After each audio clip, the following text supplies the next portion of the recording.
अस्सलाम वालेकुम प्यारे बहन और भाइयों, मैं हूं अनम और आप देख रहे हैं अनम हसन फूड। आज हम बनाने जा रहे हैं बहुत ही स्पेशल कोफ्ते। अगर आपके कोफ्ते बनाते टाइम टूट जाते हैं, बहुत सख्त बनते हैं, ये शोरबे में बहुत ज़्यादा प्याज वगैरह नज़र आता है, तो आज आपको कंप्लीट गाइड करूंगी कि कोफ्ते किस तरह बनते हैं। तो रेसिपी को स्टार्ट करते हैं। चैनल पे नया तो चैनल को सब्सक्राइब कर लीजिएगा। तो चलिए जी, कोफ्ते बनाने के लिए सबसे पहले मैंने 2 खाने के चम्मच बेसन को लिया है। बेसन को क्यों लिया जाता है ये मैं आपको बाद में बताऊंगी, लेकिन 2 खाने के चम्मच बेसन को आपने तवे में ड्राई रोस्ट कर लेना है। इतना आपने इस बेसन को भून लेना है कि अच्छी सी खुशबू देने लगे और थोड़ा थोड़ा सा कलर चेंज कर ले। जैसे ही आपका बेसन हो जाता है तो मैंने एक चॉपर ले लिया है जिसमें मैंने आधा किलो कीमे को शामिल कर लिया है। मैं मटन के कीमे का बना रही हूँ। बीफ और मटन का एक ही रेसिपी होती है, तो मैं आपको आज आधा किलो की रेसिपी देने जा रही हूँ जो बिल्कुल परफेक्ट बनेगी। 1 खाने का चम्मच यहाँ पर मैंने अदरक लहसुन के पेस्ट को शामिल किया है। 1 टीस्पून कुटी मिर्चें हैं और 1 टीस्पून मिर्चों के पाउडर का यहाँ पे मैंने शामिल किया है।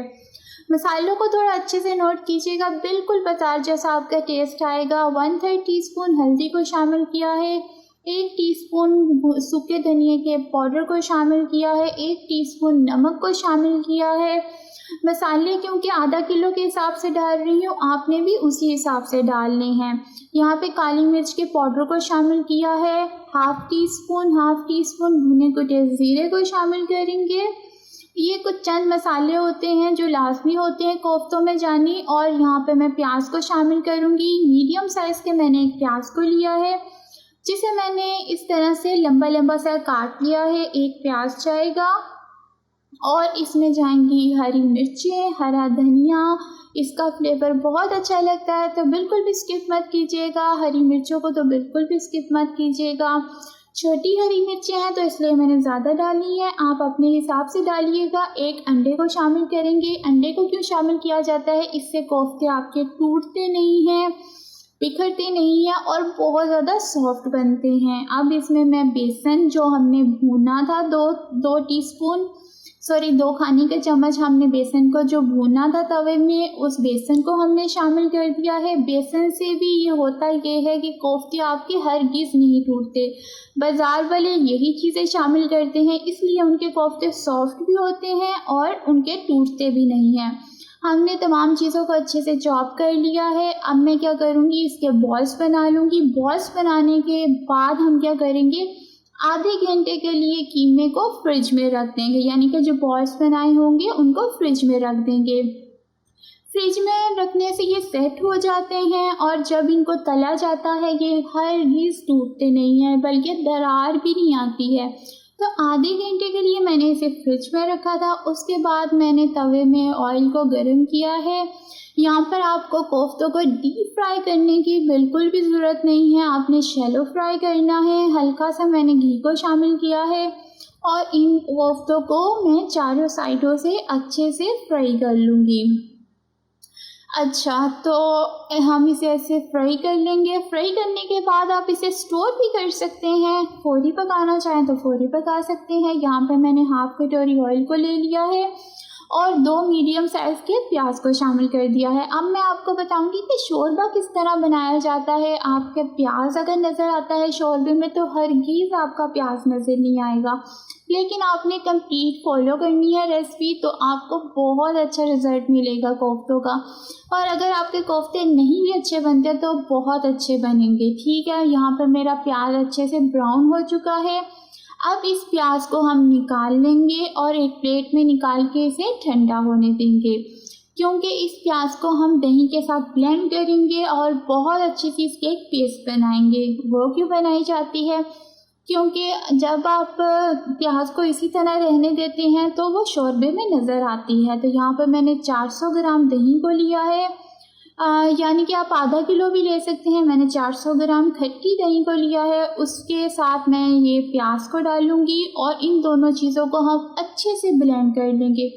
इतना ब्लेंड करेंगे कि आपका जो प्याज है वो हरगिज़ नज़र नहीं आना चाहिए, दही में बहुत अच्छे से ब्लेंड हो जाए। तो इन दोनों चीज़ों को हम अच्छे से पेस्ट बना लेंगे। ठीक हो गया, ये वही ऑयल है जिसमें मैंने प्याज को तला था। अब इसमें चंद खड़े मसालों को शामिल करेंगे, जिसमें बड़ी इलायची है, दालचीनी है, चंद लौंग हैं। अब इन मसालों को हम तड़का लेंगे। उसके बाद इसमें डालेंगे अदरक लहसुन के पेस्ट को, 1 खाने का चम्मच अदरक लहसुन के पेस्ट को शामिल करेंगे। अब अच्छे से इसका कच्चापन हम दूर कर लेंगे और इसे हम ब्राउन कर लेंगे, क्योंकि अदरक लहसुन का कच्चापन दूर करना बहुत लाजमी होता है। इससे अगर आप करेंगे नहीं तो इसमें स्मेल आएगी। अब इसमें मसाले जाएंगे, जैसे 1 टीस्पून इसमें जाएगी लाल मिर्चों का पाउडर, 1 टीस्पून नमक जाएगा। आप अपने हिसाब से भी डाल सकते हैं अगर आप तेज़ मसाले खाते हैं। 1 टीस्पून सूखे धनिए का पाउडर जाएगा। थोड़ा सा पानी लगा देती हूँ, ऐसा ना हो कि मेरे मसाले ही जल जाएं। ठीक हो गया। अब इसमें हम शामिल करेंगे मज़ीद मसाले। भुना कुटा ज़ीरा है 1/2 टीस्पून इसमें जाएगा, और रह गई है हल्दी 1/3 टीस्पून। इसमें हम हल्दी को शामिल करेंगे। मसालों को अच्छे से भून लेंगे, क्योंकि मसालों का कच्चापन दूर करना भी बहुत ज़रूरी होता है। तो हम मसालों का कच्चापन दूर कर लेंगे। जैसे ही हमारा ये मसाला अच्छे से भून जाता है, इसमें कोफ्तों को शामिल करेंगे। और आप देख सकते हैं मेरे कोफ्ते अभी तक नहीं टूटे हैं और ये बहुत सॉफ्ट बॉल्स हैं। ये नहीं कि आप इसे फेंकेंगे तो ये बहुत सख्त सा गेंद बना होगा, ऐसा बिल्कुल नहीं है, बिल्कुल सॉफ्ट बनेंगे। अब इसमें दही और प्याज वाली पेस्ट को शामिल कर देंगे और थोड़े से पानी को शामिल कर देंगे, क्योंकि अंदर से अभी कोफ्ते थोड़े कच्चे होंगे, इनको पकना है। तो 1 कप यहाँ पे मैंने पानी को भी शामिल कर दिया है। ये जैसे ही हमारा तमाम चीज़ें पकने लगती है, हम इसे आधे घंटे के लिए ढाँप देंगे और मीडियम फ्लेम में इसे पकने देंगे, क्योंकि अभी कोफ्तों की दही के साथ भुनाई होनी है। तो आपने क्या करना है, इसे अभी पकने देना है। आराम से इसे रख दीजिए और अपना टीवी शीवी इंजॉय कीजिए, अपना मोबाइल देखिए।